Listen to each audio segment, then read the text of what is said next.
নমস্কার, বেঙ্গল ফিশ ফার্মিংয়ে সবাইকে স্বাগতম। আধুনিক উপায়ে একক পদ্ধতিতে পাবদা মাছ চাষ খুবই লাভজনক। পাবদা মাছ মূলত নিশাচর, তাই এই মাছ চাষের গুরুত্বপূর্ণ বিষয় হলো পুকুরে রাতে খাবার দেওয়া।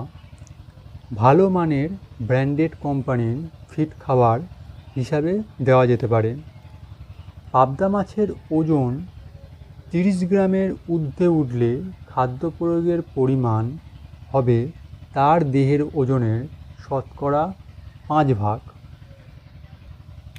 পাবদা মাছের চাহিদা বাজারে ব্যাপক থাকায় পাবদা মাছ চাষে কৃষকরা লাভবান হতে পারেন।